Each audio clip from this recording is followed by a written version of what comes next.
Hello, dear Gemini.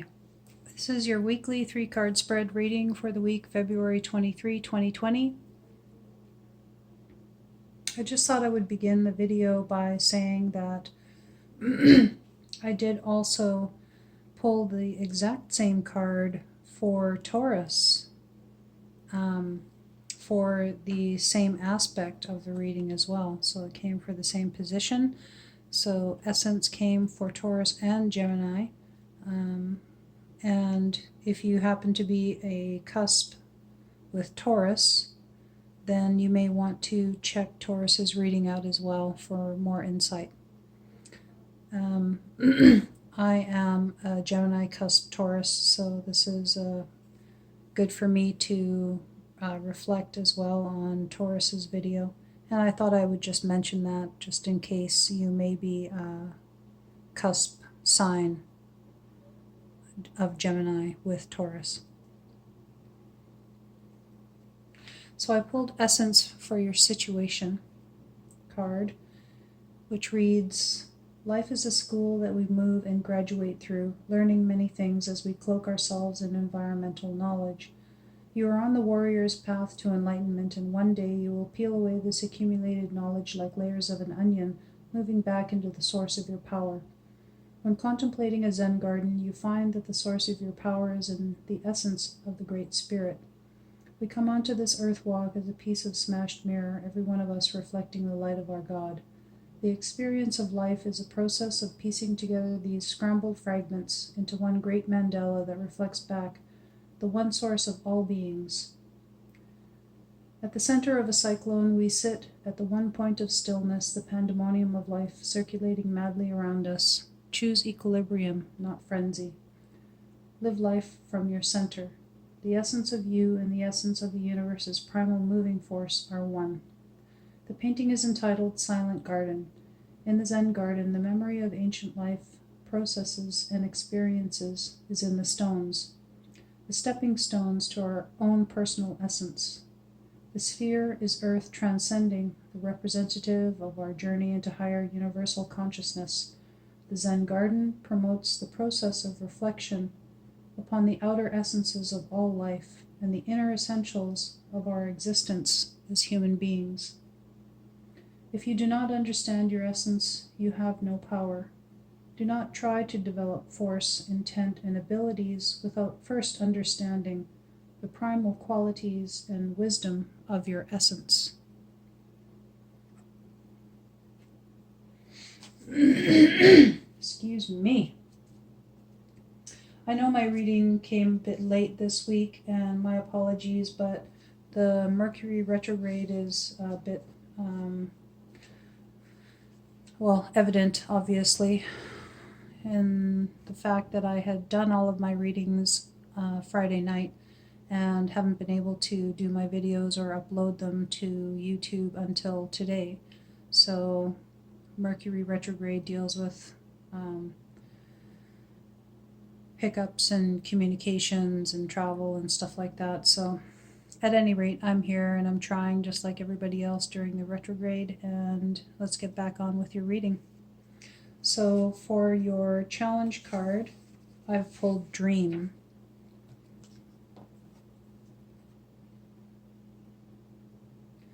One day you will remember the great dream, and the way will become known to you. You entered into life through the veil of the dream, because your reason for being here must be kept secret from you until you find your way home. You don't know who you are now, but one fine day you will remember. It is like creation looking for itself. You are in oneness with all life, though you are not aware of it yet. Rest assured, you will awaken from the dream. Until then, let the Great Mother rest within your spirit. She is the universe. She is the womb of all life. She is the light that shines from your eyes, illuminating your daily dreams. The possibilities you dream of will become your reality. The painting is entitled The Celestial Dream. It represents the feminine power of Mother Earth and the way that dreams from one's unconsciousness flow out of one's head into daily reality. The lotus flowers and the butterfly celebrate transcendence into higher consciousness. At the bottom of the waterfall, the universe is formed by the spheres of your spirit, and by the life of consciousness within your being and within your sacred dream. Have the courage to manifest your dreams in this life. This is a card of the West because dreaming, transformation, death, and rebirth are part of your West training. The flow of the waterfall represents the energy of your dreams as they flow through your life and transform you.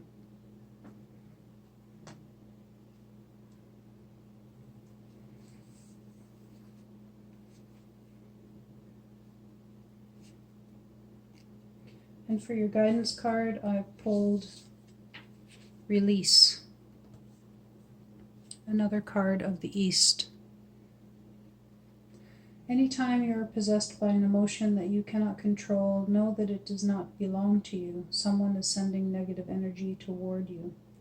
And just to specify, we all know that our emotions originate from ourselves, but in this manner, I believe that Lynn B. Andrews is speaking to emotions that are seemingly out of our control.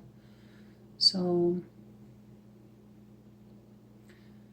in this way, this is what she describes as negative energy being sent toward you. Imagine that the negative emotion is muddy water pouring through your hands, onto your legs and feet, and into the earth. Or you could take that emotion into your hands and release it like a hawk and let it fly away. We tend to hold on to fears and negative energy in an addictive way. When you release your fears, you allow power to come into you. Create a welcoming void within through the power of release. The painting is entitled On Spirit Wings. Release is one of the most important acts that you can learn on your path to power. Release lives in the east and flies toward freedom like the hawk. As the sphere of universal knowledge hovers behind him, the knowledge and wisdom of Mother Earth lives in the mountains. It is this timelessness of memory that you can experience only after release.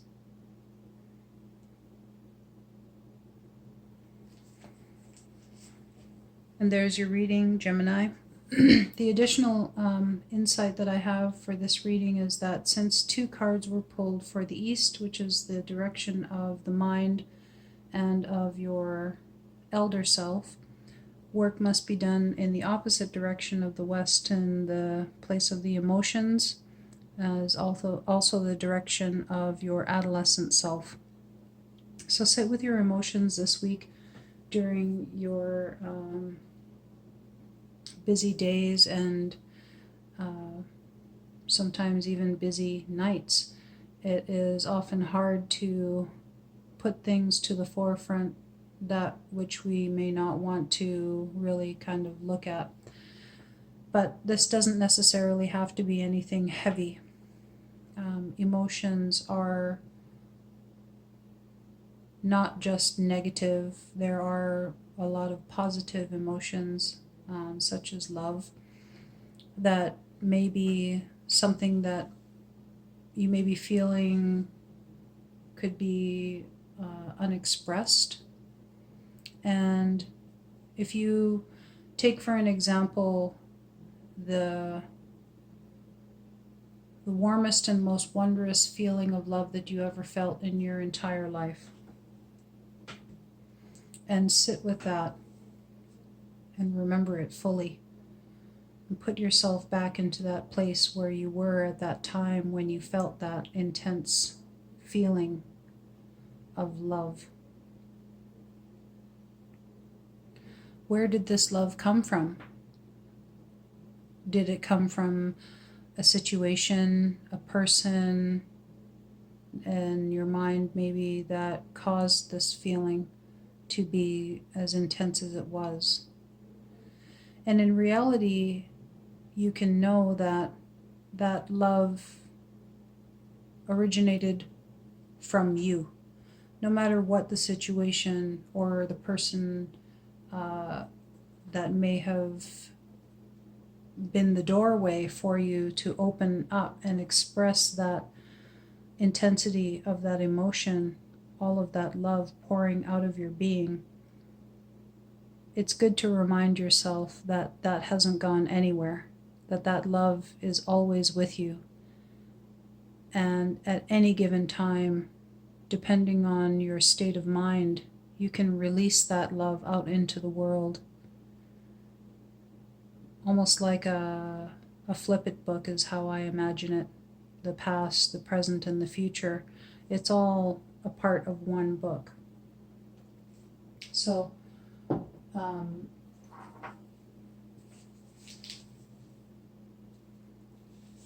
this book is time. And the way that I look at it is like everything that's happened in the past and right now and in the future, it all is held together in one book. It never goes anywhere. It's all still there. It's in the exact same place as it was before. It hasn't disappeared. There's no way to say whether or not you will ever be in that exact same place again. But at the same time, that feeling of intense love that you once felt, and remember this is just an example, but that feeling hasn't ever gone anywhere. It's not in the past. It is with you still, and it walks with you every day. There's no way that it can leave you because it's a part of your history, of your experience of this life on earth. And for me, this is a very comforting way of seeing time, because many times in the past I've gotten caught up in feeling like some of the best moments that I've had in my life are in the past, as if they are gone from me, when in fact they aren't. I walk with them every day. They are always with me, and I draw on them whenever I need them. And I love that because they help to remind me of the love that I am capable of, that I have within my heart, that can nourish me and also fill up my cup